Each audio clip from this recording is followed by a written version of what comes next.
What if my child refuses to follow our family standard? That's a question that I get quite a lot. Now, these are people who have obviously either heard me speak or read the book Parenting House United who are asking about a family standard. Let me briefly explain what a family standard is. A family standard is a document that a family has which outlines exactly what the family will do and won't do, what they will say and won't say, how they'll conduct themselves, and how they'll be respectful to each other, what kind of electronic devices they'll use, what sort of computer standards and music standards, TV standards, things like that they might have.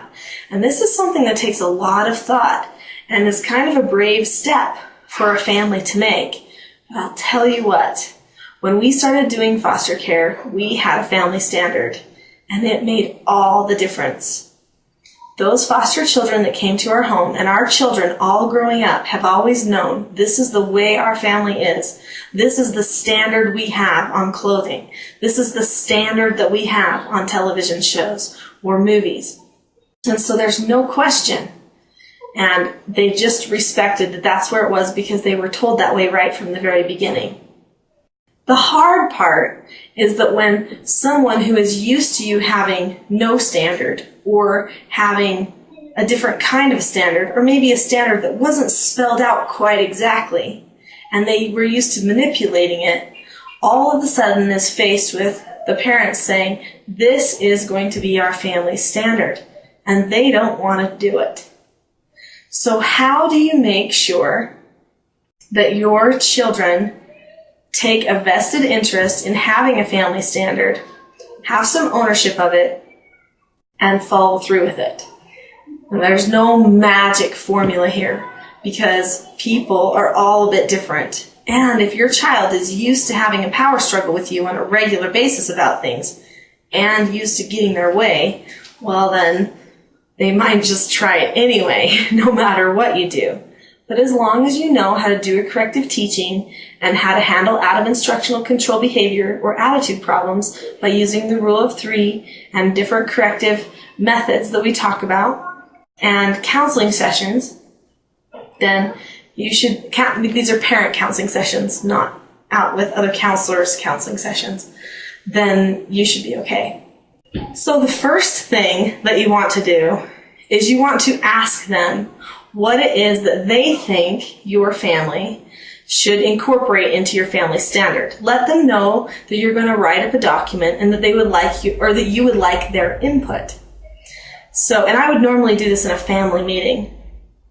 And I talk about in my seminars and in the book about how to do an effective family meeting. And this would be the perfect kind of a thing to bring up in a family meeting as far as an announcement that you're going to be doing it, and then solicit some ideas from the children. So then they might throw out some things like, well, I think that, we shouldn't be able to we shouldn't have hair like this. I think we shouldn't say words like this. I think we should be kind in this way and such like that. And so those will be some helpful things, but you won't necessarily use all of those because some of them might go against what you already know your family standard needs to be.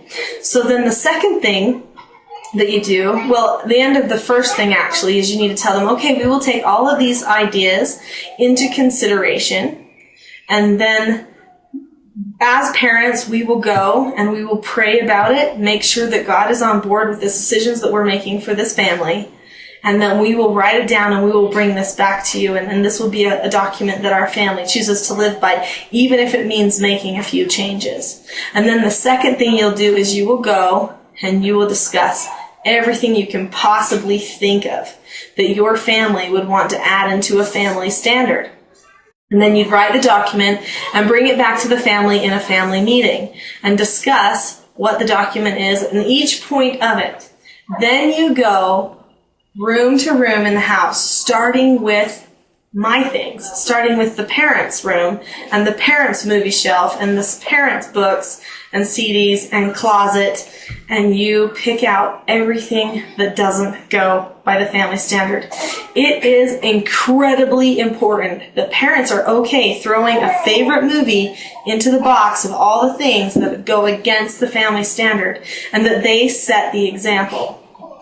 Then go to the youngest child in the house, like maybe the baby, and take everything out of their room, closet, everything that wouldn't comply. Maybe a certain outfit or a toy that, maybe has a lot of attitude problem on it, or has a picture that's not appropriate or something, and you just get rid of it. And you decide you don't care, because the family is more important. The future of the family is much more important than how much money you spent on the item or whatever it was. Then finally you work your way up to the oldest child.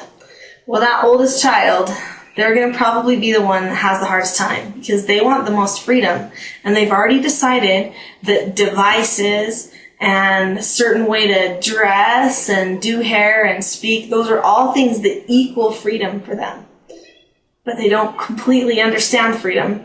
That could be a talk for another day, but people that know how to control themselves, that live by certain principles, are the most free people on the planet.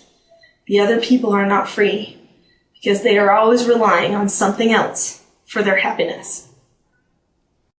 So anyway, after that, you might have some out of instructional control behaviors from some of your children. It could happen. Generally, if you do it right, with the right attitude and explaining the vision and how this relates to your family vision, to your children, then they should be okay with it. And if it's something that they bought themselves, or that is really a valuable item, certainly don't get rid of it. Just tell them that, okay, we'll keep this in a box, and as soon as we can tell that you are really good at self-government and you always understand what's right and what's wrong, what's good and what's bad, what's true and what's false, and that you can govern over yourself well, then we'll know you can have this device again, and that you'll be able to use it in a free and healthy adult way. Because some things, quite frankly, are adult tools, and a lot of people think they're toys instead. Well, after that, everything in that family standard is an instruction or a no answer. Those are two of the four basic skills: following instructions and accepting a no answer. And so then if they don't follow the instruction, or they don't accept the no answer that's in that document, then they've earned whatever negative consequence your family uses. In our home, we use chores a lot of the time. Or if they choose to go out of instructional control, then you might have to do the rule of 3. And also need to realize that at that point, your child is probably pretty disconnected from the family vision, and you're going to want to work on that and have some special talks with them, having some parent counseling sessions with you and your child.